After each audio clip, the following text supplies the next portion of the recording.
Welcome viewers, Dr. JWAU. When privacy stopped feeling private, the politicians gave transgender ideology, it all.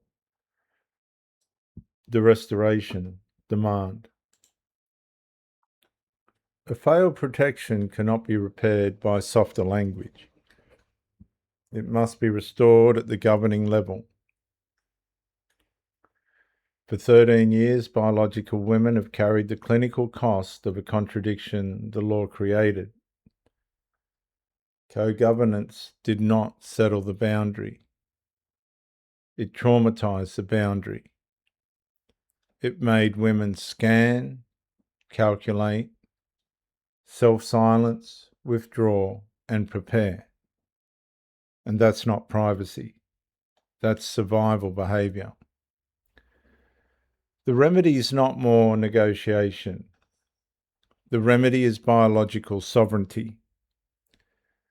Where female biology created the need for female privacy, female biology must govern the boundary.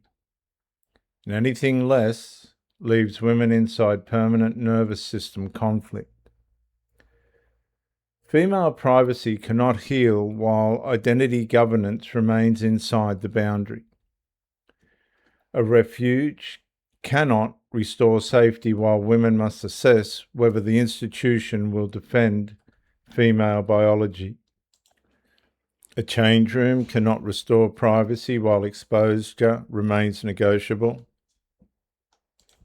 A support space cannot restore trust while the category remains contested.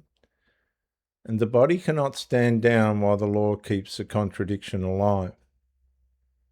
And this is why restoration must be structured, not symbolic, not emotional, not advisory. The law must return the burden to the boundary. Women must not be required to personally defend what the legal structure was created to secure. The clinical underlay is direct. Hypervigilance decreases only when safety becomes predictable. Excuse me, viewers, I'll just read that again. Somebody waving to me. Hypervigilance decreases only when safety becomes predictable. Institutional distrust decreases only when institutions become reliable. And self-silencing decreases only when objection is no longer punished. Nervous system fatigue decreases only when the body no longer has to remain the final defender. Restoration means returning governance to the reality that created the protection. Female privacy must be female governed. Biological boundaries must be biologically governed. And until then, the contradiction remains.